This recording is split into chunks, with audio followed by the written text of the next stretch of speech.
Welcome back भाइयों और बहनों to this next lecture on electric field due to continuous charge distributions. I really hope आपको last lecture समझ में आया हो। थोड़ा बहुत अगर 19-20 रह गया हो तो आई होप आपने बार बार उसे देखा है, क्योंकि थिंग्स लाइक दीज वो एक बार में नहीं आती। You have to be very sure about it. More than knowing कि क्या करना है, you should be able to understand क्या नहीं करना है और क्यों नहीं करना है, what goes wrong with what you do. तो ऑन दैट नोट थोड़ा सा हम लोग रिवाइज कर लेते हैं कि पिछले लेक्चर में हमने क्या क्या देखा था। I think we began with electric field due to a uniformly charged rod at the end on position। अगर ये डिस्टेंस a है और ये l लेंथ का रॉड है तो यहां पे जो इलेक्ट्रिक फील्ड था that was given by k q over a into a plus l। यहां पे फिर से अगर इनफाइनाइटली लॉन्ग रॉड हो गया तो आपको q भी इनफाइनाइट होगा आपका और l भी इनफाइनाइट होगा, तो यहां पे this may turn out to be a finite limit, एक इनडिटर्मिनेट फॉर्म बन सकता है ये। तो उसके लिए हम लोग क्या करते हैं, q को हम लोग लैम्डा इंटू एल डाल देते हैं और l से ऊपर नीचे डिवाइड कर देते हैं, because again l is infinite. Are you getting me? मतलब कि अगर मैं सिंपली q को बोल दूं लैम्डा इंटू एल तो कोई बड़ी बात नहीं, क्योंकि लैम्डा क्या है, लीनियर चार्ज डेंसिटी, माने कि चार्ज पर यूनिट लेंथ, चार्ज पर यूनिट लेंथ इंटू लेंथ आपको टोटल चार्ज दे देगा। कोई ऐसी दिक्कत नहीं है, ये सबको पता है। अब ये तुमने डाल दिया तो इलेक्ट्रिक फील्ड का एक और एक्सप्रेशन आ गया विच इज के लैम्डा एल होल ओवर ए इंटू ए प्लस एल। अब यहां पे ऊपर नीचे अगर एल से मैं डिवाइड कर दूं न्यूमरेटर डिनोमिनेटर को तो भी कोई फर्क नहीं पड़ेगा। दैट वुड गिव यू के लैम्डा ए, और इस वाले पार्ट को नहीं डिवाइड करूंगा, इसको डिवाइड करूंगा तो ये हो जाएगा 1 plus A by L, 1 plus A by L. दिख रहा है भाई, ये आपका 1 plus A by L, A by L और एल बाई एल 1 हो गया। तो this is another form of the same formula के क्यू अपॉन ए इंटू ए प्लस एल का एक और फॉर्म है के lambda upon A 1 plus A by L. ये भी मैं आपको दिखाना चाहता था specifically because this is the form that would help you out when you have an infinitely long rod। एक अगर इनफाइनाइट रॉड होगी तो फिर ये वाला फॉर्म आपको रिजल्ट दे पाएगा, ये वाला फॉर्म रिजल्ट नहीं दे पाएगा, क्योंकि Q भी इनफाइनाइट होगा, L भी इनफाइनाइट होगा। यहां पे क्या है, केवल L इनफाइनाइट है, लैम्डा तो एक फाइनाइट क्वांटिटी, कितना चार्ज पर यूनिट लेंथ है, टोटल चार्ज बहुत बड़ा होगा, टोटल लेंथ भी बहुत बड़ी होगी, बट चार्ज पर यूनिट लेंथ तो एक फाइनाइट क्वांटिटी होगी ना। तो यहां पे ये फाइनाइट फाइनाइट ये सब फाइनाइट है, L तुम इनफाइनाइट डाल दो तो क्या आ जाएगा, E on the end-on position of an infinite rod is equal to K lambda by A. So this is something that I missed in the last lecture. Therefore, मैंने यहाँ पे कराया है। अच्छा, then what we did next was I think एक finite rod के broad-on position पे हमने देखा था कि electric field कितनी होती है, जिसमें ये phi1 था, ये phi2 था और यहां पे चार्ज Q था। इस इलेक्ट्रिक फील्ड को हमने दो पार्ट्स में बांटा था, that was EX and EY, जिसमें पॉजिटिव डायरेक्शन Y का इधर है। मैंने EY इधर बनाया क्योंकि मुझे ये दिख रहा है ये वाला पार्ट रॉड का अगर ज्यादा बड़ा है और ये पॉजिटिवली चार्ज रॉड है तो Y वाला जो कॉम्पोनेंट है वो इधर निकल करके आएगा। अच्छा, तो EX कितना आता था अगर आपको याद हो इसमें, तो this will B KQ by AL sin phi1 plus sin phi2। जैसे फिर से क्योंकि हम लोग इनफाइनाइट रॉड की बात करने वाले हैं तो k लैम्डा बाई ए कर दीजिए, k lambda by A sin phi1 plus sin phi2, ये EX हो जाएगा। EY तुम्हारा हो जाता है k lambda by A cos phi1 minus cos phi2, EY cancel out होता था अगर आपको याद हो, और E नेट जो इसका नेट इलेक्ट्रिक फील्ड आएगा वो आता था 2k lambda by a sine phi1 plus phi2 by 2, ये E नेट आता था। तो ये आपका रिजल्ट हो गया किसके लिए, फाइनाइट रॉड के लिए। अगर इनफाइनाइट रॉड है तो मैंने आपको बताया था इसका डेरिवेशन तो आप अलग से गॉस लॉ में आपको कराया जाएगा, लेकिन यहां पे भी लगा करके देख लेते हैं क्या हो रहा है। तो ई वाई सबसे पहले निकालो, ई वाई क्या हो जाएगा इनफाइनाइट रॉड के लिए। पहली बात φ1 equal to φ2 is equal to 90 degree था या π/2 था, तो यहां पे अगर π/2 डालोगे तो 0 - 0 हो जाएगा, ई वाई तुम्हारा 0 हो जाएगा। ई एक्स ही तुम्हारा ई नेट होगा, तो चाहे इसमें φ1 φ2 90 डाल दो, चाहे इसमें φ1 φ2 90 डाल दो, both will give you the same result which is 2k λ/a, directed obviously in this direction. तुम्हारा जो अगर यहां पे मैं अल्फा निकालू तो अल्फा तो यहां पे हमने निकाला नहीं था, ये भी निकाल लेते हैं। This is also something that we missed in the last lecture which is finding alpha. So let's try and find alpha. What is going to be alpha? So alpha is going to be tan inverse EY by EX. तो EY कितना हो जाएगा, EY will be this, EX will be this. तो K lambda by A तो cancel out होने वाला है, cos φ1 minus cos φ2 upon sin φ1 plus sin φ2 हो जाएगा ये।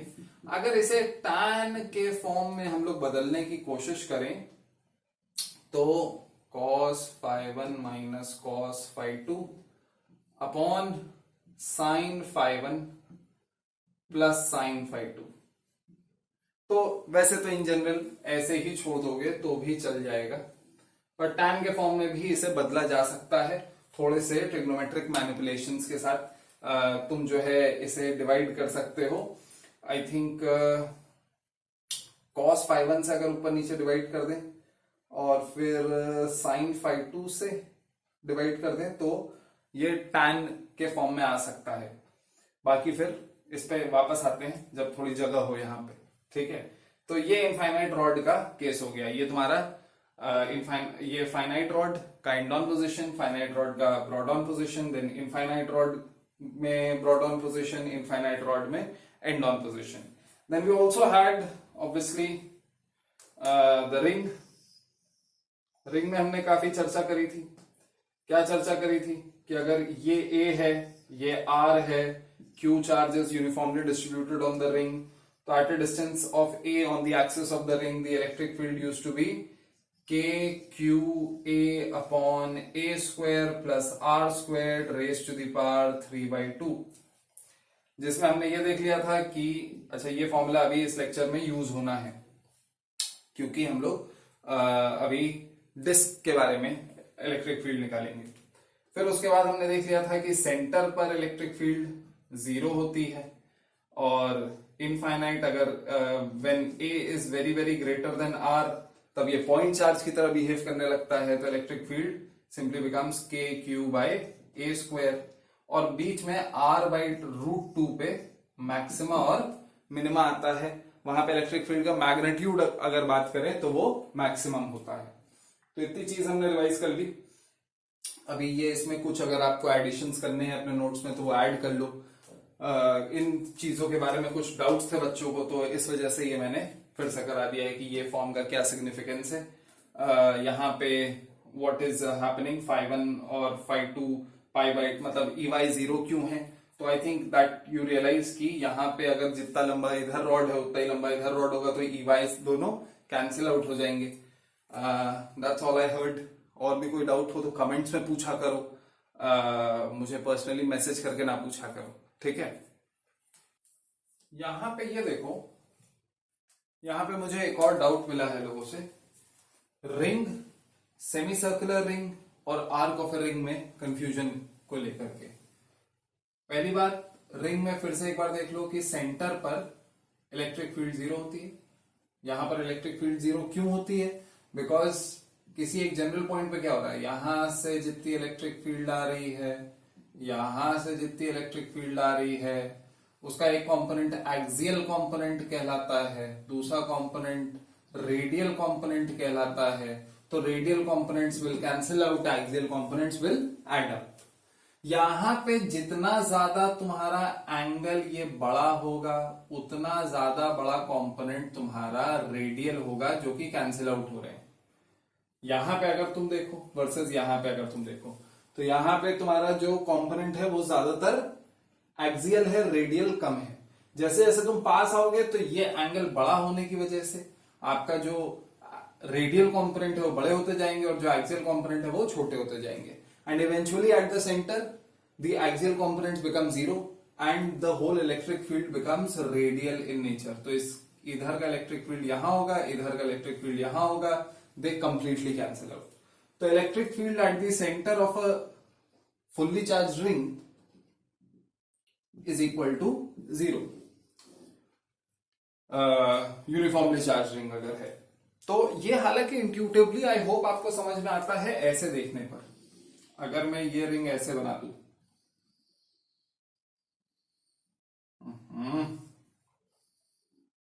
तो यहां पर कहीं आप देख सकते हैं कि कोई भी दो डायमेट्रिकली ऑपोजिट एलिमेंट अगर मैं ले लूं, ये एलिमेंट का जो इलेक्ट्रिक फील्ड है इधर होगा और ये वाला एलिमेंट सपोज मेरे पास है ब्लू का है, इस एलिमेंट का जो कि डायमेट्रिकली ऑपोजिट है उसका इलेक्ट्रिक फील्ड इक्वल होगा और इसके ऑपोजिट होगा। तो these two are going to cancel out. तो ये इंट्यूटिवली आपको आई होप समझ में आ रहा है। सेमी सर्कुलर रिंग के लिए हमने रिजल्ट निकाला था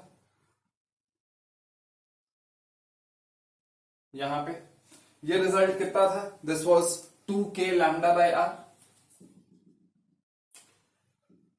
यहां पे आपने ये इंटीग्रेट किया था। आई होप यू रिमेंबर कि इधर डीई आता है जिसमें फिर से ये वाला कंपोनेंट ऐड होते हैं, ये वाले कंपोनेंट कैंसिल आउट हो जाते हैं बीइंग सिमेट्रिक एंड ऑल।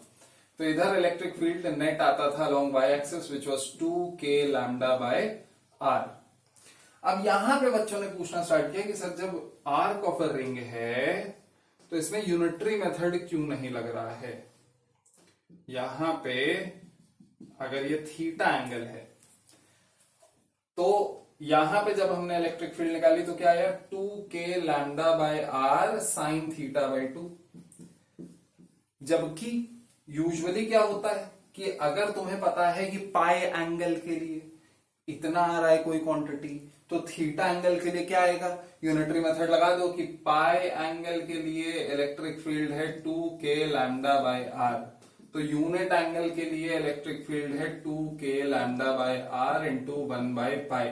तो थीटा एंगल के लिए इलेक्ट्रिक फील्ड है 2k lambda by R theta by pi, जो कि गलत है। ये पूरा जो एनालिसिस है ये गलत है, ठीक है। तो अगर आपके दिमाग में ये उठ रहा है सवाल, उनके लिए हो सकता है नहीं उठ रहा है तो कोई बात नहीं है, पर अगर उठ रहा है तो कुछ लोग जो कि गहन अध्ययन करते हैं उनके दिमाग में ऐसे सवाल उठ सकते हैं।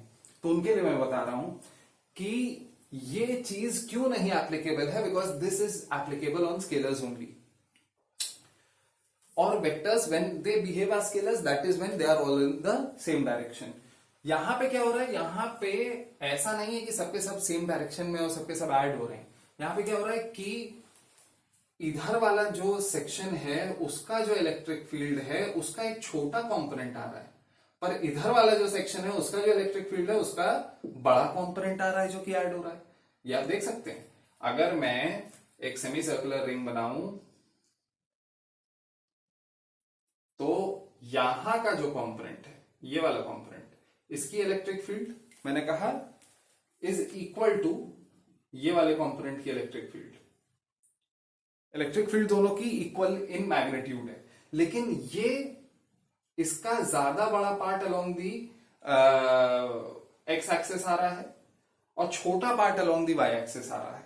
ये अगर मैं ब्लैक वाले का बनाऊं तो इसका ज्यादा बड़ा part along the x axis आ रहा है और छोटा सा part along the Y axis आ रहा है, जबकि ब्लू वाले का छोटा सा part along the x axis आ रहा है और बड़ा part along the Y axis आ रहा है। तो इसकी क्षमता ज्यादा है इलेक्ट्रिक फील्ड में कंट्रीब्यूट करने की, ये वाले पार्ट की क्षमता ज्यादा है। हालांकि दोनों की इलेक्ट्रिक फील्ड सेम है but the component along the Y axis are different. देखो ऐसा नहीं कि सबको इक्वल डिस्ट्रीब्यूशन करें। ये यूनिटरी मेथड कब लग पाता है? यूनिटरी मेथड तभी लग पाता है व्हेन एवरीथिंग इज प्रोपोर्शनल। अगर मैं कह रहा हूं कि 4 टॉफी 8 रुपए की है तो एक टॉफी कितने रुपए की है? 2 रुपए की है। That is only applicable when those 4 toffees that we are talking about are all of the same price. Uniformly distributed है पैसा। अब अगर ऐसा हुआ एक टॉफी 5 रुपए की है और बाकी 3 टॉफी जो है 1-1 रुपए की है, तब भी तो ऐसा हो सकता है।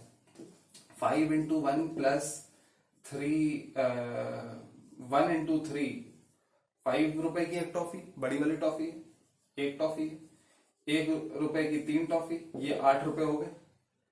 अब तुमने बोला 4 टॉफी है भाई, 8 रुपए की, तो हर एक टॉफी क्या 2-2 रुपए की है? अब ऐसा नहीं है, तो this is because uniform distribution नहीं है।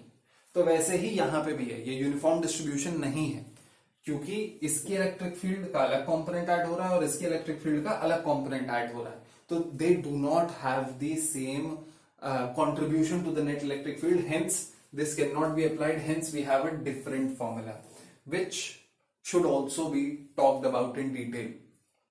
ये 2k lambda by R sine theta by 2 का तुम वेरिएशन देखो, नेचर देखो कि क्या हो रहा है, थीटा चेंज करने पे क्या होगा। थीटा चेंज करने पर आप देख सकते हैं कि साइन थीटा का ग्राफ क्या होता है, 0 से 90 बढ़ता है, 90 से 180 घटता है। तो ये कहां से कहां तक बढ़ेगा, ये बढ़ेगा 0 से 180 तक। क्यों 180 डिग्री तक क्यों बढ़ेगा, क्योंकि यहां पे तो थीटा बाई 2 जा रहा है ना, तो 180/2 जाकर के 90 होगा। साइन 90 तक साइन की वैल्यू बढ़ती है, तो ये 180 डिग्री तक बढ़ेगा और फिर डिक्रीज होकर के 0 हो जाएगा, कहां पे 360 डिग्री पे। ये थीटा रिप्रेजेंट क्या कर रहा है, ये थीटा रिप्रेजेंट कर रहा है कितना बड़ा एंगल है इस आर्क का। तो ये कह रहा है कि जितना बड़ा एंगल होगा तो बढ़ता रहेगा इलेक्ट्रिक फील्ड, पर कब तक बढ़ेगा, केवल सेमी सर्कुलर रिंग तक। तब तक जो है कुछ ना कुछ कंट्रीब्यूशन देखो अलोंग द वाई एक्सिस आ रहा है, नो मैटर हाउ स्मॉल।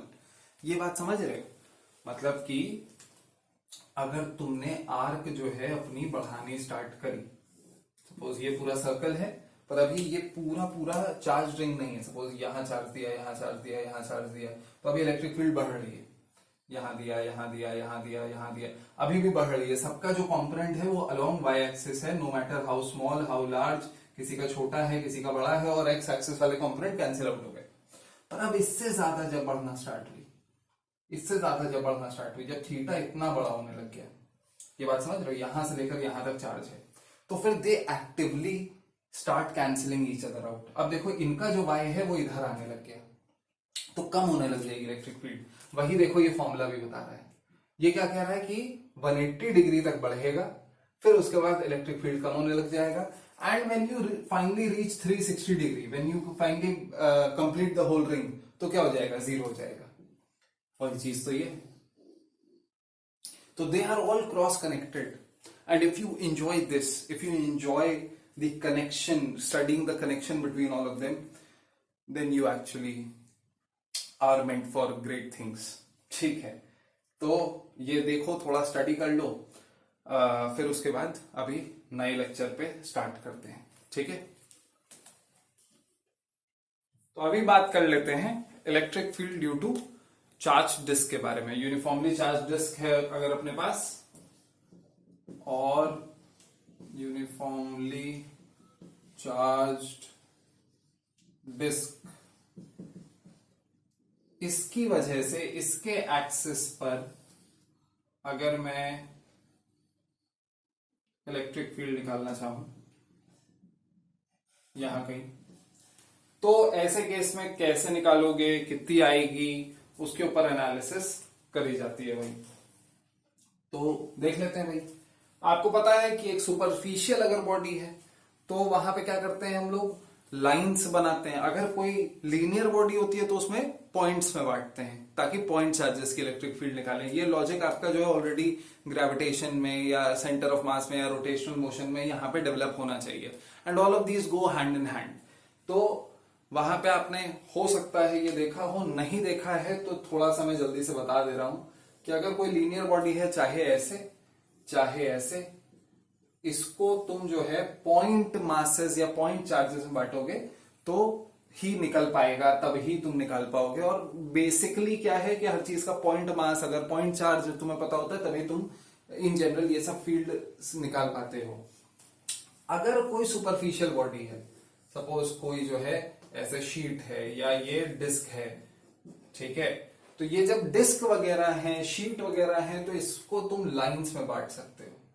जैसे ये एक रॉड मान ली तुमने, और रॉड का तुम सपोज इलेक्ट्रिक फील्ड निकाल चुके हो, तो अब इस रॉड की वजह से कितना होगा, फिर इस रॉड की वजह से कितना होगा, फिर वो सारी रॉड्स की वजह से इंटीग्रेट कर दिया। डिस्क अगर है तो तुम इसको रिंग्स में बांट दो, तो एक लीनियर बॉडी में बांट दो। अब एक रिंग की वजह से तुम्हें पता है इलेक्ट्रिक फील्ड कितना है, तो फिर उसके बाद सारी रिंग्स की वजह से ऐड करके तुमने पूरे डिस्क का निकाल दिया। वो ऐड करना क्या होता है, वो इंटीग्रेशन ही होता है। अगर कुछ तुम्हारे पास 3 डायमेंशनल बॉडी है, सपोज तुम्हारे पास एक सॉलिड स्फीयर है, तो सॉलिड स्फीयर में क्या करते हैं हम लोग, सॉलिड स्फीयर में हम लोग स्फेरिकल शेल ले लेते हैं। अब ऑब्वियसली ये मैं इससे अलग नहीं बना पा रहा हूं, बट ये इमेजिन करो कि ये 3 डायमेंशनल है, और 3 डायमेंशनल में ये भी आपके पास क्या है, स्फेरिकल शेल है। तो spherical shell inside a sphere, तो स्फेरिकल शेल आपको वैसे 3 डायमेंशनल बॉडी लग रही है, but the material itself is laminar, it is a sheet. तो एक 3 डायमेंशनल सॉलिड बॉडी का जो आप एलिमेंटल पार्ट लेते हो वो लैमिनर शीट लेते हो। वो एक जो है आपका प्लेनर शीट होती है, जो कि एक प्लेन में नहीं है, हालांकि पॉजिटिवली कर्व्ड सरफेस है, बट शीट ले रहे हैं। एक वॉल्यूमिनस बॉडी का शीट लेते हैं, एक 2 डायमेंशनल बॉडी में लाइन लेते हैं, और एक 1 डायमेंशनल बॉडी में, लीनियर बॉडी में हम लोग पॉइंट्स लेते हैं। तो फिलहाल हम लोग जो है डिस्क पे हैं, तो अभी हम लोग रिंग्स में बांटने वाले हैं। ये बेसिक लॉजिक याद रखो। अच्छा, तो क्या करने वाले हैं एक बार फिर से, यहां पे हम लोग इसमें r डिस्टेंस पर जाएंगे, जनरल डिस्टेंस r, और dr विड्थ का, ये dr लिख रहा हूं मैं, हो सकता है ना दिख रहा हूं, दिस इज dr विड्थ का एक रिंग ले लेंगे।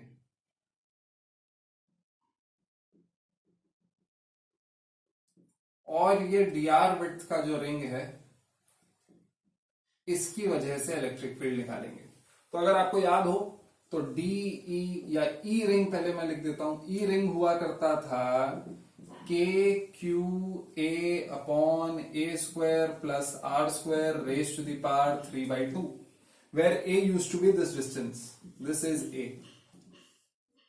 अब यहां पे क्या होगा, यहां पे स्मॉल आर डालोगे, क्यों, क्योंकि कैपिटल आर क्या है, कैपिटल आर तो ये यूनिफॉर्मली चार्ज डिस्क जिस पे चार्ज क्यू है और रेडियस कैपिटल आर है। क्यू की जगह तुम्हें कभी कभी हो सकता है सिग्मा दिया हो, और sigma is actually quite useful. Sigma क्या होता है, सुपरफिशियल चार्ज डेंसिटी होती है, सुपरफिशियल चार्ज डेंसिटी। तो सुपरफिशियल चार्ज डेंसिटी क्या रिप्रेजेंट करता है, चार्ज पर यूनिट एरिया। ये आपका सुपरफिशियल चार्ज डेंसिटी होता है कि यूनिट एरिया में कितना चार्ज है, फिर उसके बाद आप जो भी एलिमेंटल पार्ट आपने लिया उसका एरिया हम लोग निकाल लेंगे छोटा सा, उसको सुपरफिशियल चार्ज डेंसिटी से मल्टीप्लाई कर देंगे तो उसका चार्ज मिल जाएगा। अगर सपोज नहीं दिया है, तुम्हें सपोज आर दिया है और क्यू दिया है, तो क्यू और आर से तुम सिग्मा निकाल सकते हो। कैसे, तुम बोल सकते हो यहां से sigma is equal to total charge upon total area, तो q by pi r square, क्योंकि यूनिफॉर्मली डिस्ट्रीब्यूटेड है, तो तुम कह सकते हो कि हाँ भाई अगर पाई आर स्क्वायर एरिया में क्यू चार्ज है तो यूनिट एरिया में q by pi r square charge होगा, यूनिटरी मेथड। ठीक है, अभी आते हैं वापस इस पे। तो ये electric field due to ring है, k q a upon a square plus r square raise to the power 3/2। अब इस रिंग की वजह से कितना होगा, तो डीई रिंग निकालते हैं। D E ring will be k d q small a upon a square plus small r square raise to the power 3/2, जिसमें डी क्यू क्या हो जाएगा, तो डी क्यू, ये जो पतली सी हमने रिंग बनाई है, ये पतला सा एरिया कवर कर रही होगी, है ना। नहीं, अगर ऐसा दिख रहा है तो इसको फ्रंट व्यू से देखो। ये सपोज डिस्क है और इस डिस्क के अंदर ये अपनी रिंग है जो कि पतली सी है, बहुत ही पतली है, जितनी मोटी मैंने बनाई है उतनी मोटी भी नहीं है। क्यों मैं इसे एम्फेसाइज कर रहा हूं, क्योंकि अगर ये बहुत ही पतली होगी तो आप क्या कर सकते हो, इसको काट सकते हो, इसको काट करके ऐसे तुम बिछा सकते हो इन अ स्ट्रेट लाइन। अगर it is slightly more thicker तो क्या होगा, अंदर वाला जो सर्कमफ्रेंस होगा कम होगा, बाहर वाला सर्कमफ्रेंस ज्यादा होगा, तो ऐसे ऐसे अगर तुम फैलाओगे तो बीच से फटेगा। पर अगर ये बहुत ही पतला है तो फिर इसको काटोगे, इसको ऐसे फैला सकते हो और ये एक पतली सी स्ट्रिप बन जाएगी। ये स्ट्रिप का जो लेंथ होगा वो 2πr होगा और जो विड्थ होगा वो dr होगा। ठीक है, ये dr विड्थ और 2πr लेंथ। तो जो एरिया होगा dA that will be 2πr dot dr। Once you are done with that you can say कि dq जो चार्ज है वो हो जाएगा sigma into 2πr dot dr। ये dq इधर डाल दो तो dE रिंग ये हमने अलग से डिराइव कर लिया है भाई। वापस आ जाते हैं dE रिंग पर। dE रिंग हो जाएगा तुम्हारा k into sigma into 2πr into dr into a upon a squared plus r squared raise to the power 3/2। अब जो कांस्टेंट है वो बाहर निकाल दो क्योंकि तुम्हें ई डिस्क निकालना है। E disk will be the integration of all these rings. ये रिंग का रेडियस पहले 0 लो, फिर कुछ और लो, फिर कुछ और लो, बढ़ाते बढ़ाते कैपिटल आर तक ले जाओ तो तुम्हारे पास electric field due to disk आ जाएगा भाई।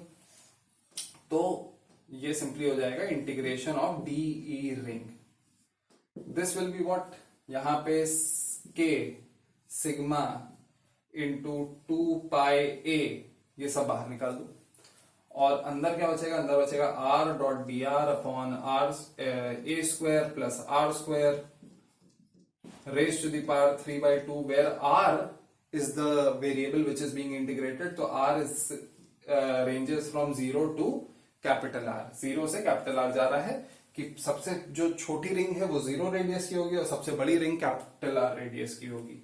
यहाँ पे k का वैल्यू डाल दो ताकि ये 1/4πε0 जब बनेगा तो 2π से कैंसिल आउट हो जाएगा। तो तुम्हारे पास आ जाएगा यहाँ पे सिग्मा a बाय 2ε0, k को 1/4πε0 डाल करके। इसको तुम्हें इंटीग्रेट करना आना चाहिए, अगर नहीं आता है तो चलो यहाँ पे साइड पे मैं लिख दे रहा हूं। आप यहाँ पे बोल सकते हैं let a squared plus r squared equal to a new variable t। ये अभी बहुत डिटेल में ऐसी चीजें आप देखोगे 12th क्लास के इंटीग्रेशन में, तो उसमें बहुत डिटेल में this is going to be a very very easy question out there. But मान लेते हैं अभी तक आपने वो नहीं देखा है तो मैं आपको बता दे रहा हूं कि हम लोग कर देते हैं कि a square plus r square को t ले लेते हैं बिकॉज इसका डिफरेंशिएशन यहां एग्जिस्ट कर रहा है किसी फॉर्म में, r डॉट डी आर है जैसे, तो ये r इसका डिफरेंशिएशन का आधा है। तो इससे फायदा क्या है वो अभी तुम देखोगे। अब इसे दोनों साइड डिफरेंशिएट करो, suppose with respect to r तुमने डिफरेंशिएट कर दिया तो a तो कांस्टेंट है। यहां पे ध्यान से देखो जब r चेंज हो रहा है, जब r चेंज हो रहा है, r ये है फिर ये है फिर ये है, तो क्या a चेंज हो रहा है? a is not changing. तो a कांस्टेंट है तो इसको डिफरेंशिएट करोगे जब, differentiating with respect to r तो 0 आ जाएगा और यहाँ पे 2r आ जाएगा। This will B dt by dr। ये dr इधर भेज दो तो तुम्हारे पास आ जाएगा r dot dr is equal to dt by 2। ये r डॉट dr यहाँ पे सब्स्टिट्यूट कर दो तो क्या हो जाएगा भाई, ये जब जैसे r डॉट dr यहाँ पे सब्स्टिट्यूट करोगे तो तुम्हारे पास आ जाएगा ये dt बाई 2, तो 1/2 dt, कांस्टेंट है 2 तो बाहर ले लो, और ये तो तुमने t लिया था तो ये हो जाएगा t raise to the power 3/2 denominator में। इसका इंटीग्रेशन क्या हो जाएगा, this is t raise to the power minus 3/2 actually, क्योंकि डिनोमिनेटर में 3/2 है। तो ये हो जाएगा आपका equal to 1/2 t raise to the power -1/2 upon -1/2। ठीक है, और जो भी लिमिट्स हैं, अभी वो लिमिट्स मैं नहीं डालूंगा क्योंकि वो लिमिट्स है r के लिए। ये मैंने एक नया वेरिएबल लिया है इसी वजह से यहाँ पे लिखा भी है ये r है। तो ये -1/2 will give you what, -1/t raise to the power 1/2, और कुछ लिमिट्स होंगी वो अभी नहीं डाली हैं। फिर t को वापस सब्स्टिट्यूट कर दो तो फिर लिमिट्स तुम डाल सकते हो। t क्या लिया था हमने, t लिया था a square plus r square, तो ये हो गया -√a square plus r square. ये यहां पे सब्स्टिट्यूट कर दो, -1 upon √a square plus r square from r is equal to 0 to capital R। अब यहाँ पे माइनस लगा हुआ है तो आपको पता होना चाहिए कि क्या करेंगे, अपर लिमिट डालेंगे माइनस लोअर लिमिट डालेंगे, लेकिन माइनस लगा हुआ है तो वो पलट जाएगा। तो डायरेक्टली मैं लिख दे रहा हूं 1/√a² प्लस 0। तो क्या हो जाएगा आपका a² हो जाएगा √a² minus 1/√a² plus r²। ये आता है भाई। और इसको अभी जो है और सिंप्लीफाई करेंगे हम लोग, अगर जगह हो तो। अभी पहले इतना नोट डाउन कर लो, फिर मैं उसे मिटा करके इसे सिंप्लीफाई करूंगा, प्लस मैं इसके ऊपर और एनालिसिस भी करूंगा, काफी एनालिसिस है इसके ऊपर, ठीक है। तो आगे की एनालिसिस देख लो। तो electric field due to disc तुम्हारा जो है इवेंचुअली यहाँ पे 1/√a² 1/a हो जाएगा। तो this will B sigma a/2 epsilon not. LCM अगर तुम ले लो तो a√a² प्लस कैपिटल R²। और यहाँ पे इनफैक्ट ये भी नहीं लेते हैं, ये a को अंदर भेज देते हैं, तो ये हो जाएगा a/a which will be 1 minus a/√a² plus R²। This will be electric field due to disc का एक फॉर्मूला है ये। इसके साथ साथ आप ये भी देख सकते हैं कि अगर मैं a को 0 डालता हूं तो क्या आता है, a को मैं very very greater than r डालता हूं तो क्या आता है, when a is very very greater than r तो क्या होगा, ये आपका जो है a² plus r² will approximately be equal to a itself. तो a² का अंडर रूट a हो जाएगा, ये a/a 1 हो जाएगा और फिर 1 - 1 0 हो जाएगा। तो when a is very very greater than r तो ये फॉर्मूला थोड़ा सा फेल हो जाता है, क्योंकि ये सिंपली ये बता पाता है कि लगभग 0 हो जाएगी field, which is true in its own sense, but तब जो है it is better that you apply this formula, क्योंकि इनफैक्ट ये भी थोड़ा सा गड़बड़ देगा। सिग्मा को जब तुम इन टर्म्स ऑफ चार्ज डालोगे तो तुम्हारे पास ले दे के वो kq/a² वाले फॉर्मूले के फॉर्म में आ जाएगा। That is the correct formula for when a is very very greater than r। अच्छा, यहां पे हमें मेनली देखना है when a is very very small तब क्या होता है, मतलब कि you are standing right next to the disc. मतलब अगर ये डिस्क है, ये डिस्क का केवल साइड व्यू है, साइड व्यू ऐसा दिखेगा डिस्क का, ये बात समझ रहे हो, ये इधर से है, ये थोड़ा सा डायगोनल व्यू है। पर अगर यहां से तुम देखने लग जाओ ऐसे, तो केवल तुम्हें ये एज दिखेगा डिस्क का, ये जो एज है वो ये ही है, और तुम यहां खड़े, this very small distance is a। Now a is very very small, तो क्या होगा, ये तुम्हारा a 0 हो जाएगा, ये 0 हो जाएगा, तो इलेक्ट्रिक फील्ड तुम्हारी आ जाएगी सिग्मा/2 epsilon naught. Now this is an expression that you will see again and again in various places, at various places, कि सिग्मा/2 एप्सिलॉन नॉट बहुत बार आएगा। ये जब भी तुम्हारे पास एक infinitely large sheet of charge होगा तो तुम्हारे पास आएगा, या फिर हो सकता है infinitely large sheet of charge ना हो, but you are very close to a sheet of charge. Then when you are very close to a sheet of charge, that sheet of charge will seem to be infinitely large. For example अगर तुम धरती की बात करो तो धरती का shape क्या है, आई होप सबको पता है, स्फेरॉइड है, ये ऑलमोस्ट एक स्फीयर है। पर अभी अगर तुम देखो अपने आसपास, थोड़ा बाहर निकलो, पड़ोसी घर जाओ, तो कहां दिखता है कर्व, कुछ दिखता है कर्व, नहीं दिखता है। तुम 20 किलोमीटर चले जाओ तब भी कोई खास कर्व नहीं दिखाई देता है। छत पे खड़े हो जाओ, देखो होराइजन पे, तो देखो कितना कर्व कर रहा है, इतना जल्दी नहीं दिखाई देता है until you are living next to a sea. तो ये सब चीजें क्यों हमें लगता है कि भाई धरती फ्लैट है, लगता है कि नहीं लगता है, that is because you are very close to the surface of the earth. When you move away from the surface of the earth, तो या तो मैं इसे अवे मूव करा दूं या फिर मैं जूम आउट कर रहा हूं, तो फिर ये जो सरफेस है ये मुझे कर्व्ड होता हुआ दिखाई देने लग जाएगा, तब तुम्हें वो थोड़ा स्फेरिकल दिखने लगता है।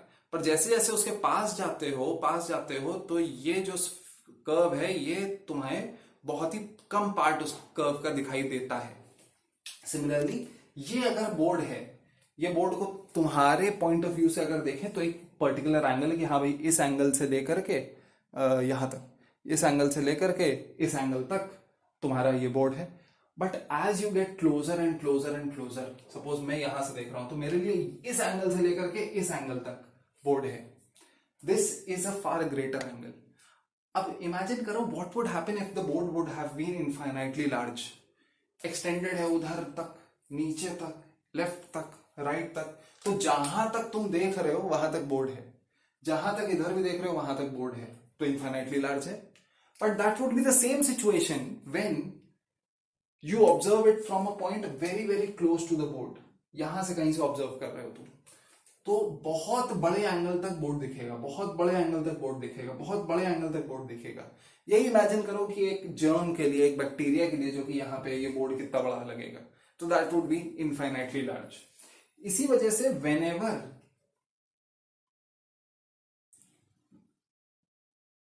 Point of observation is very close to uniformly charged sheet, और यूनिफॉर्मली चार्ज शीट है और वेरी क्लोज है, तो कोई फर्क नहीं पड़ता क्या शेप है.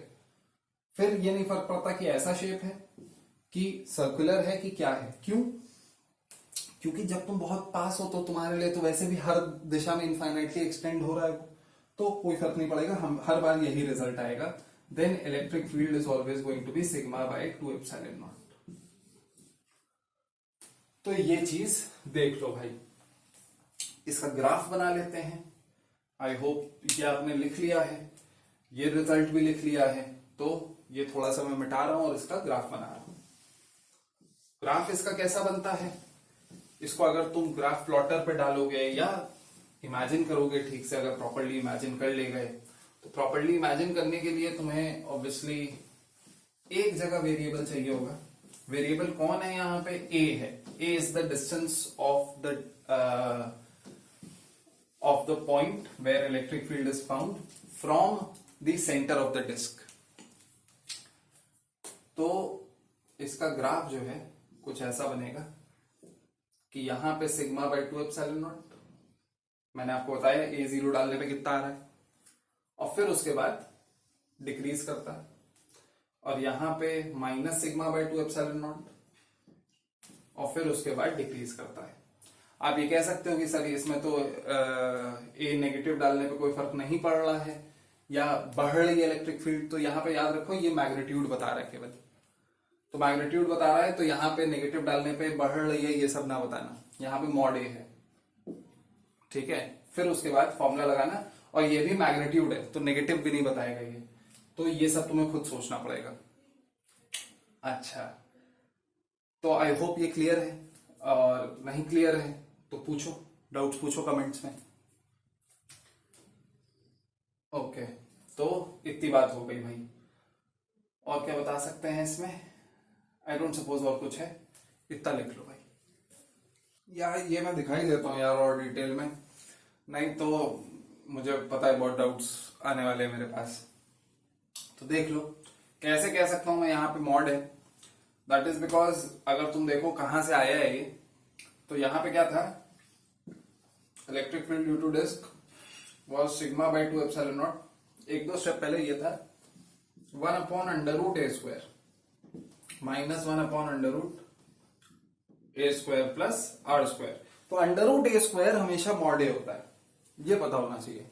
जैसे कि अगर -7 का तुम स्क्वायर करते हो तो 49 आता है, उसका अंडर रूट करते हो, तो जब तक तुम ये बोल रहे हो कि एक्स स्क्वायर इक्वल टू 49, तो x is equal to plus minus root 49 लिखा होता है, तो प्लस माइनस 7 आप बोल देते हो. पर अगर यही लिखा है एक्स इक्वल टू रूट 49, तो it is one of these. तब यहां पे -7 नहीं लिखोगे तुम, माइनस अगर होता तो बाहर होता.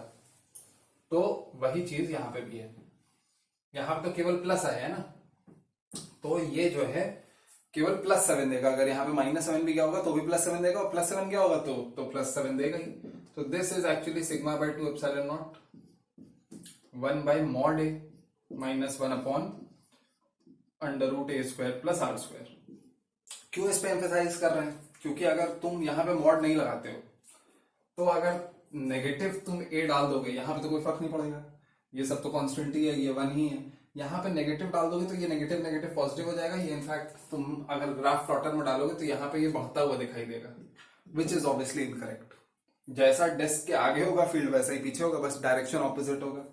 तो इस वजह से यहाँ पे मॉड लगा होना चाहिए।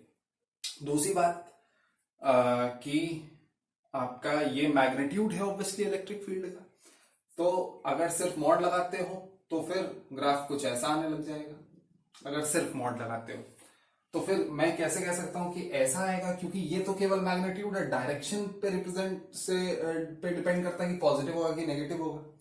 तो ऑब्वियसली अगर डिस्क के तुम आगे हो तो इस तरफ इलेक्ट्रिक फील्ड लग रही है, given that positively charge disc है, और अगर पीछे हो तो इस तरफ इलेक्ट्रिक फील्ड लग रही है, away from the disc from both ends.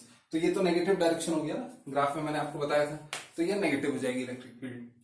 अच्छा, नेक्स्ट ये देख लो कि कैसे कह सकते हैं ग्राफ का शेप यही होगा। तो ये देखने के लिए आप देख सकते हैं कि सिग्मा बाई 2 एप्सिलॉन नॉट तो कांस्टेंट है, 1 से मल्टीप्लाई होगा तो सिग्मा बाई 2 एप्सिलॉन नॉट ही रहेगा। फिर ये बता रहा है कि जैसे जैसे ए तुम बढ़ाओगे वैसे वैसे जो भी क्वांटिटी सब्ट्रैक्ट हो रही है 1 से वो बढ़ेगी, तो ये ओवरऑल क्वांटिटी घटेगी, तो विल डिक्रीज फ्रॉम 1, तो ये this will decrease from sigma by 2 epsilon naught, तो डिक्रीज होने दो उसे। और हमेशा जो है ले दे के ये जो न्यूमरेटर है that will always be smaller than the denominator, तो this will always be what, smaller than 1, तो this will always be slightly greater than 0। इस चीज को चाहो तो रिपीट करके सुन लेना कि अगर न्यूमरेटर डिनोमिनेटर से हमेशा छोटा है तो फ्रैक्शन हमेशा लेस देन 1 होगा, तो 1 माइनस दिस फ्रैक्शन हमेशा ग्रेटर देन 0 होगा। लेकिन एज दिस रीचेस इंफिनिटी वैसे वैसे क्या होगा, लगभग न्यूमरेटर डिनोमिनेटर सेम होने लग जाएंगे, तो ये 1 बनने लग जाएगा, तो 1 माइनस 1 0 होने लग जाएगा, तो इलेक्ट्रिक फील्ड 0 होने लग जाएगी। तो हमें पता है कि यहाँ पे ये सिग्मा बाय 2 एप्सिलॉन नॉट होने वाली है, यहाँ पे ये 0 होने वाली है, तो वी कैन से कि ये शेप होगा। ठीक है, अब नोट डाउन कर लो। नेक्स्ट चीज जो मैंने आपके लिए प्लान कर रखी है सॉरी,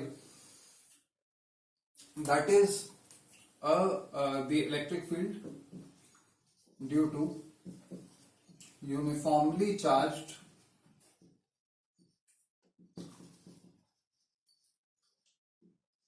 spherical shell।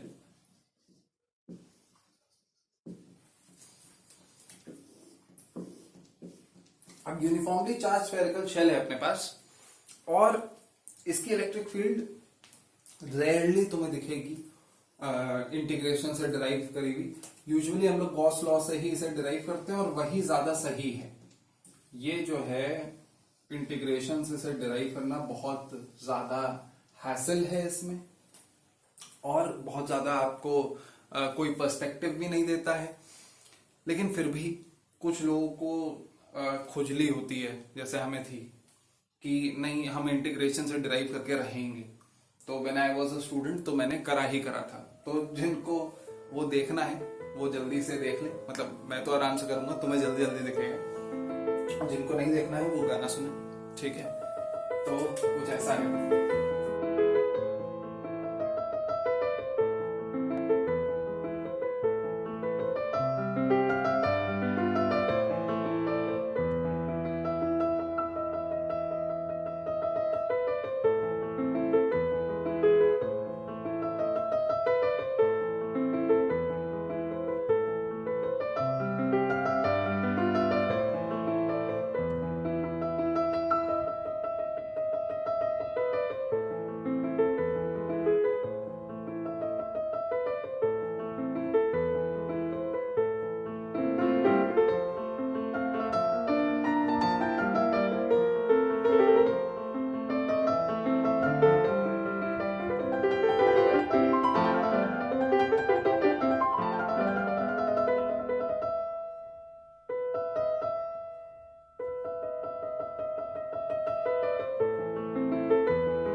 ये जो है यहां तक electric field due to spherical shell आपका हो गया है।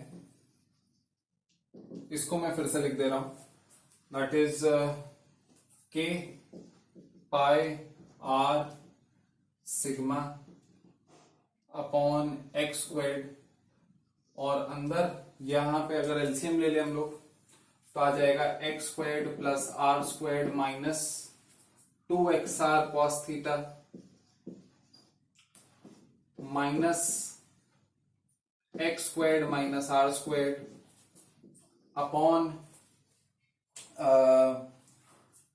Under root x squared plus r squared minus 2xr cos theta from 0 to pi. ये लिमिट 0 टू पाई क्यों है? क्योंकि अगर तुम स्फेरिकल शेल देखो, ये हम लोग x डिस्टेंस पे निकाल रहे हैं from the spherical shell electric field को, और थीटा क्या है? थीटा ये एंगल है जो कि अपना एक एलिमेंटल रिंग, एक पतला सा रिंग बना रहा है सेंटर पर। तो ये सेंटर पर कितना एंगल बना रहा है? ये आपका डी थीटा, जो इसका थिकनेस एंगल बना रहा है, जो इसका रेडियस एंगल बना रहा है वो थीटा। तो अगर थीटा तुम बहुत छोटा लोगे तो बहुत छोटी छोटी रिंग, यहां पे एक रिंग आ जाएगी। बड़ा लेते लेते लेते 90 डिग्री जब लोगे तो ये वाली रिंग आ जाएगी, और फिर यहां पे अगर थीटा इतना बड़ा ले लोगे तो ऐसी कुछ रिंग आ जाएगी। कहां तक लेना है? यहां तक लेना है, तो पूरा तुम्हारा स्फेयर कवर हो जाएगा। तो 0 से लेकर के पाई तक लेना है। अच्छा, यहां पे सिग्मा की वैल्यू डाल दूंगा मैं। सिग्मा हो जाएगा Q upon 4 pi r squared, charge पर यूनिट एरिया, तो वो डाल देते हैं। यहां पे एक्स स्क्वायर और एक्स स्क्वायर कट जाएगा, आर स्क्वायर ऐड हो जाएगा, तो you will get electric field equal to, अभी के लिए कुछ सिंप्लीफाइड वर्जन, K की जगह 1/4 पाई, या K की जगह K रहने देते हैं, उसमें कोई दिक्कत नहीं है। K पाई आर, सिग्मा की जगह Q upon 4 pi r squared, और यहां पे एक्स स्क्वायर्ड। यहां पे क्या होने वाला है? यहां पे तुम्हारे पास एक्स स्क्वायर कटने वाला है, आर स्क्वायर ऐड होने वाला है, तो 2r square minus 2xr cos theta upon under root x squared plus r squared minus 2xr cos theta from 0 to pi again. यहां पे पाई आर काटो, तुम्हारे पास इलेक्ट्रिक फील्ड आ जाएगी K Q बाय, इधर तुम्हारे पास पाई आर जब कटेगा तो 4r बच जाएगा, तो एक्स स्क्वायर्ड इंटू 4r। लेकिन यहां पे देखो 2r तुम्हारा कॉमन आ रहा है, तो इंटू 2r बाहर कॉमन ले लिया, और अंदर बचा r minus x cos theta, और यहां पे ऑब्वियसली वही सेम चीज x squared plus r squared minus 2xr cos theta. अब लिमिट्स डालने की स्थिति में है हम लोग 0 टू पाई, तो लिमिट्स डालते हैं भाई। यहां पे ये 2r कटेगा तो बचेगा k q by 2x squared. Limit डाला, एक बार पाई डाला तो क्या होगा? पाई डालने पे cos पाई जो होता है -1 होता है, तो ये हो जाएगा r माइनस एक्स इंटू -1, तो r प्लस एक्स। और यहां पे डिनोमिनेटर में जब तुम cos थीटा -1 डालोगे तो क्या हो जाएगा? X square plus r square minus 2xr into -1 which will be plus 2xr, और ये x प्लस आर का होल स्क्वायर हो जाएगा, और उसका स्क्वायर रूट करोगे तो यहां पे x प्लस आर आ जाएगा, जो कि same as r plus x. तो ये तो बनाने वाला है, ठीक है, कोई दिक्कत नहीं है। अभी इधर देखो, इधर क्या होगा? जब 0 डालोगे तो ऊपर तो देखो r माइनस एक्स हो जाएगा, क्योंकि cos 0 इज 1, तो r माइनस एक्स अपॉन, नीचे अगर तुम देखो तो जब 0 डालोगे तो x square plus r square minus 2xr होगा। ये तुम्हें ध्यान से देखना है। तुम सोचोगे क्यों? ये x माइनस आर का होल स्क्वायर है, तो उसका स्क्वायर रूट यहाँ पे x माइनस आर लिख दो, या फिर r माइनस एक्स लिख दो। जब माइनस है और उसका स्क्वायर करके स्क्वायर रूट ले रहे हैं तो फिर से मॉड लग जाएगा। तो एज लॉन्ग एज इसके दो पार्ट्स होने वाले हैं। अब when x is greater than r, तब क्या होगा? Mod of x minus r ही होगा। आप देख सकते हैं कि जब x ग्रेटर देन r है, ये r है और ये x है, तो x minus r will be can be written as x minus r. But अगर x छोटा है, अगर ऐसा केस है कि x छोटा है r बड़ा है, तो अगर x छोटा है r बड़ा है तो x minus r will give you something negative. तो पॉजिटिव फॉर्म में कैसे उसे लिखोगे, r माइनस एक्स लिखोगे। तो x बड़ा कब होता है r से, जब तुम आउटसाइड की बात कर रहे होते हो। तो आउटसाइड की अगर बात करी जाए तो इलेक्ट्रिक फील्ड हो जाएगा k q बाई 2x², ये r plus x upon x plus r 1 हो जाएगा, माइनस ये r minus x upon x minus r minus 1 हो जाएगा, तो माइनस माइनस 1 ये हो जाएगा 2, and you will gate k q by x², which tells you what? This will give you a very very important conclusion कि यार ये जो इलेक्ट्रिक फील्ड है ये तो वही है, अगर ये पूरा चार्ज मैं यहां पे कंसंट्रेटेड मान लेता एट द सेंटर तो जो इलेक्ट्रिक फील्ड आती। तो अभी इसके बारे में और डिटेल में डिस्कस करेंगे। When x is less than r, माने कि इनसाइड, तब क्या होगा, तब यहां पे x माइनस आर का मॉड r माइनस एक्स होगा। तो r minus x upon r minus x will give you 1, तो यहां पे 1 माइनस 1 विल गिव यू 0। तो इलेक्ट्रिक फील्ड इनसाइड बिकम्स 0, ये इलेक्ट्रिक फील्ड आउटसाइड है। तो this is a very important conclusion, थोड़ा सा लिख लो तो फिर इसके ऊपर काफी डिटेल में हम लोग बात करेंगे। तो हमने क्या कंक्लूजन ड्रॉ करा उससे, डेरिवेशन तो हाँ किसी को बहुत ज्यादा फायदा नहीं देता है, थोड़ा सा आपकी मैथ्स अच्छी हो जाती है, थोड़ा सा आपको कॉन्फिडेंस आ जाता है फॉर्मूले पे, लेकिन जो कंक्लूजन है that is very very important, that will be very very consequential, जगह जगह यूज होगा, तो उसको जरा देख लो। हमने कंक्लूजन में ये देखा कि electric field outside a spherical shell, outside spherical shell ये लिखा है, ठीक है, is equal to kq by x², which is the same as, this is same as electric field due to point charge at a distance x।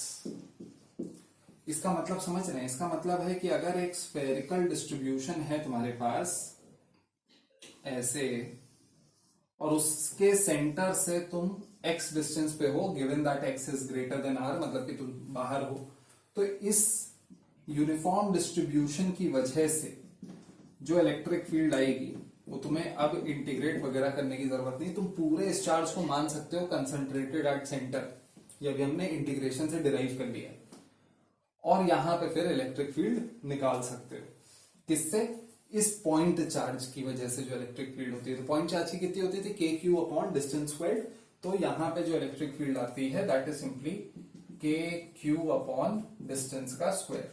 ये पहला conclusion है अपना। अच्छा, दूसरा कंक्लूजन क्या है, दूसरा कंक्लूजन है कि इनसाइड में क्या हो रहा है।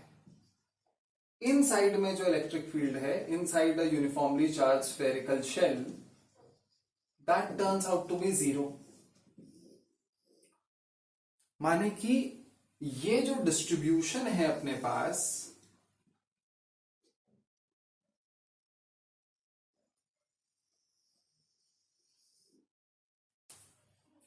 यहां पे यहां पे यहां पे सेंटर पे तो सबको समझ में आता है कि हाँ सर सेंटर पे तो डेफिनेटली इलेक्ट्रिक फील्ड 0 होगी, क्योंकि किसी भी चार्ज की वजह से अगर इलेक्ट्रिक फील्ड में निकालूंगा तो उसके ऑपोजिट कोई ना कोई चार्ज होगा जिसकी वजह से electric field equal and opposite होगी।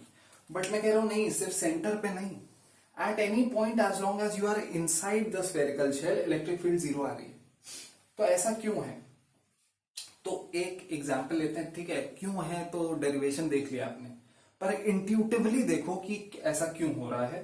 तो उसका इंट्यूशन डेवलप करने के लिए कोई भी एक पॉइंट लेंगे हम लोग, सपोज ये पॉइंट ले लिया हमने।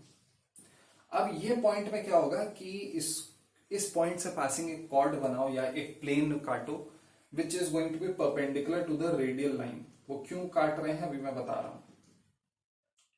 तो ये ऐसे एक प्लेन काटो, और जब ये प्लेन काट लोगे तुम, तो तुम देखोगे कि जितने भी चार्जेस इस साइड हैं, यहां पे एक टोपी बनेगी, ऐसे जैसे लेंस नहीं होता, लेंस काटते हैं या मिरर काटते हैं, मिरर की तरीके से। तो ये एक स्फीयर है, उसको ऐसे काटा, तो इधर के जितने भी चार्जेस हैं they will all be doing what. अगर पॉजिटिवली चार्ज है तो अपने से अवे इलेक्ट्रिक फील्ड लगा रहे होंगे, तो ये इधर लगा रहा होगा, ये इधर लगा रहा होगा, ये इधर लगा रहा होगा। और देखो मैं बड़ा बनाता जा रहा हूं क्योंकि पास आ रहे हैं चार्जेस, तो जितना पास उतना ज्यादा इलेक्ट्रिक फील्ड। ये इधर लगा रहा होगा, ये इधर लगा रहा होगा, ये इधर लगा रहा होगा, ऐसे ही करके सारे के सारे इलेक्ट्रिक फील्ड इधर होंगे। अच्छा, ये तो हो गए ये वाले पार्ट का। ये वाला पार्ट अगर तुम देखो, इसको लाल से बना देते हैं।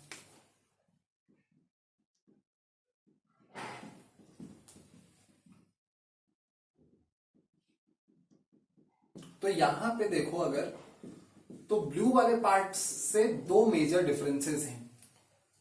पहला मेजर डिफरेंस, ब्लू वाले पार्ट्स कम थे, रेड वाले पार्ट्स ज्यादा हैं, जबकि मैंने लगभग सेम डिस्टेंस पे चार्जेस लिए हैं जितने डिस्टेंस पे यहां ले रहा था। But at the same time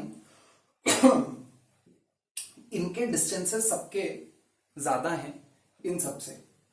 इसमें क्योंकि जो फारदेस्ट अवे था, इन सारे ब्लू वाले में फारदेस्ट अवे जो चार्ज है वो ये है, और जो सब सारे रेड वालों में क्लोजेस्ट जो चार्ज है वो ये है। तो इसका जो फारदेस्ट डिस्टेंस है वो इसका क्लोजेस्ट डिस्टेंस है, बाकी सब जो है और दूर है। तो इनका हालांकि नंबर ऑफ चार्जेस ज्यादा है, but the distance is also greater. तो जब डिस्टेंस भी बड़ा है तो ये कुछ ऐसे आएंगे, तो खूब सारे एरोज आएंगे, इससे कहीं ज्यादा आएंगे इन सब से, लेकिन ये छोटे होते जाएंगे। कॉन्सिक्वेंटली क्या होने वाला है कि ये सारे एरोज मिलकर के इधर एक इलेक्ट्रिक फील्ड देंगे, ये सारे एरोज मिलकर के इधर एक इलेक्ट्रिक फील्ड देंगे, यहां पे एक ऐसी इलेक्ट्रिक फील्ड आने वाली है बहुत सारे एरोज की वजह से, और यहां पे एक ऐसी इलेक्ट्रिक फील्ड आने वाली है बहुत सारे एरोज की वजह से। ये दोनों इक्वल एंड ऑपोजिट होंगे और कैंसिल आउट हो जाएंगे। इस साइड चार्जेस कम तो डिस्टेंस भी कम, इस साइड चार्जेस ज्यादा तो डिस्टेंस भी ज्यादा। तो यहां पे इलेक्ट्रिक फील्ड किसी भी पॉइंट पे इनसाइड स्फेरिकल शेल जीरो होती है। ये पहला इंट्यूशन है जो मैं आपका डेवलप करना चाहता हूं यहां पे, कि electric field inside any spherical shell uniformly distributed charge zero होता है। दूसरा जो आपका इंट्यूशन है जो मैं डेवलप करना चाहता हूं, that is electric field near the surface of a spherical shell. ये क्या होगा, अगर सरफेस के पास चले जाए यहां, तो क्या हो रहा है, तो यहां पे अगर जाओ तो यही फॉर्मूला लगा दो, k q by x squared, बस एक्स की जगह कैपिटल आर डाल दो, the radius of the spherical shell. तो k q by capital r squared. इसको थोड़ा सा चेंज करते हैं, क्यू की जगह डाल देते हैं चार्ज पर यूनिट एरिया इनटू एरिया। डाल सकते हैं, डालते हैं। के क्यू की जगह sigma into 4 pi r square upon r square. अच्छा, के की जगह डाल देते हैं 1/4 पाई एप्सिलॉन नॉट। क्यों कर रहे हैं अभी दिखेगा आपको। ये 4 पाई कट जाएगा, ये आर स्क्वायर कट जाएगा। अगर तुम देखो तो यहां पे कंक्लूजन हमने ड्रॉ किया था, electric field eight near surface is sigma by epsilon not. अभी मैंने पीछे आपको बताया था कि एक डिस्क के जब बहुत पास जाते हैं तो वहां पे इलेक्ट्रिक फील्ड आ रही थी सिग्मा बाय 2 एप्सिलॉन नॉट, और यहां पे आ रही है सिग्मा बाय एप्सिलॉन नॉट, उसका जस्ट डबल। मैंने आपको कहा था किसी भी सरफेस के बहुत पास जाओगे तो it will behave as an infinitely large surface, तो सिग्मा बाय 2 एप्सिलॉन नॉट आना चाहिए क्योंकि you are very close to a surface.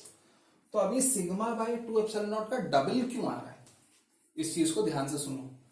मैंने आपको बताया है कि किसी भी सरफेस के बहुत पास जाओगे तो that surface will start seeming to be infinitely large, यही तुम्हें इनफाइनाइटली लार्ज लगने लग जाएगा। तो इसकी वजह से जो इलेक्ट्रिक फील्ड आती है वो सिग्मा बाय 2 एप्सिलॉन नॉट आती है, और यह अभी भी गलत नहीं है। पर बात यह है कि बाकी का भी तो शेल है, वो बाकी का शेल जो इलेक्ट्रिक फील्ड लगा रहा है वो भी सिग्मा बाय 2 एप्सिलॉन नॉट होगी। ये कैसे हम लोग साबित कर सकते हैं, ये ऐसे साबित कर सकते हैं कि इस पोर्शन को थोड़ा सा जूम इन करो।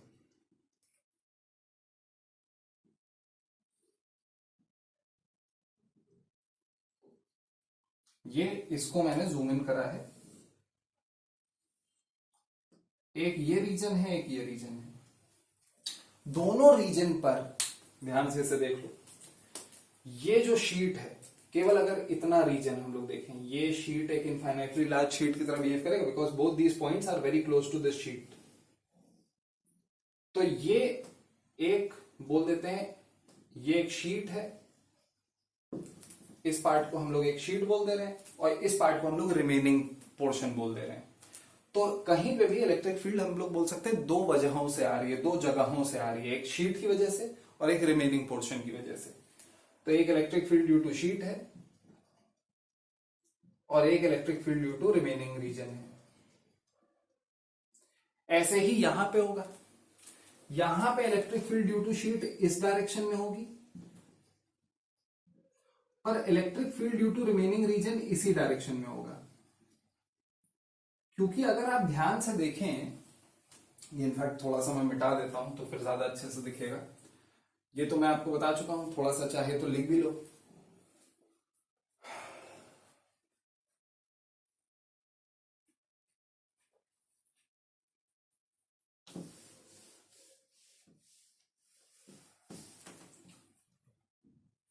फिर से एक बार, ये जो शीट है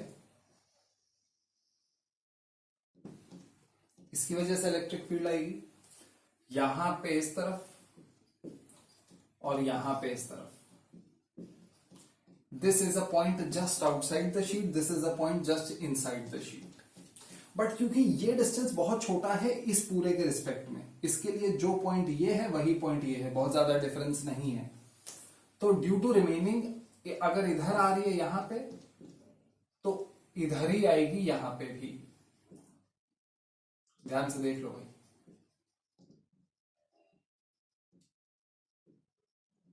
यहां पे क्या है, शीट का बाहर की तरफ राइटवर्ड जा रहा है, अंदर की तरफ लेफ्टवर्ड जा रहा है। रिमेनिंग का अंदर की तरफ भी राइटवर्ड जा रहा है और बाहर की तरफ भी राइटवर्ड जा रहा है। अब हमें पता है कि इन साइड में ये इलेक्ट्रिक फील्ड नेट जीरो होती है। तो अगर नेट जीरो होती है मतलब कि ये दोनों बराबर होने चाहिए। अगर ये दोनों बराबर है तो शीट का तो हमें पता है सिग्मा बाय 2 एप्सिलॉन नॉट होता है, तो रिमेनिंग का भी सिग्मा बाय 2 एप्सिलॉन नॉट होगा।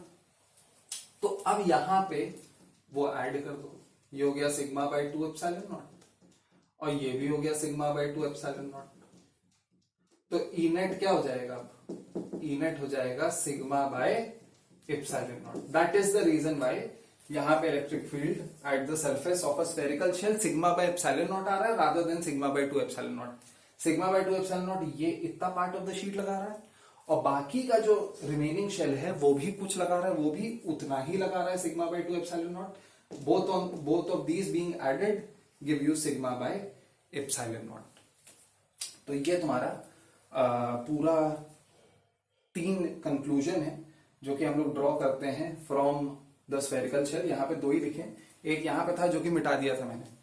वो पहला कंक्लूजन बहुत ही ज्यादा इंपॉर्टेंट है कि अगर यूनिफॉर्मली डिस्ट्रीब्यूटेड चार्ज है इन अ स्फेरिकल शेल तो it can be assumed to be concentrated at centre, पहला कंक्लूजन। दूसरा कंक्लूजन, इनसाइड में इलेक्ट्रिक फील्ड जीरो हो जाती है अगर यूनिफॉर्मली डिस्ट्रीब्यूटेड चार्ज है इन अ स्फेरिकल शेल। और तीसरा कंक्लूजन, सरफेस पर सिग्मा बाय एप्सिलॉन नॉट होती है इलेक्ट्रिक फील्ड। क्यों होती है थोड़ा सा इंट्यूशन में मैंने आपको बता दिया है, ठीक है। अब नोट डाउन कर लो, फिर से कोई डाउट हो तो नीचे पूछ लो।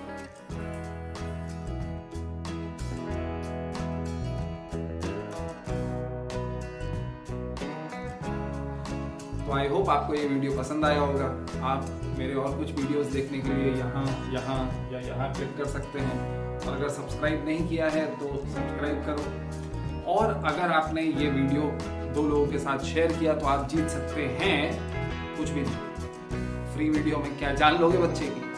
चलो नेक्स्ट लेक्चर में मिलते हैं।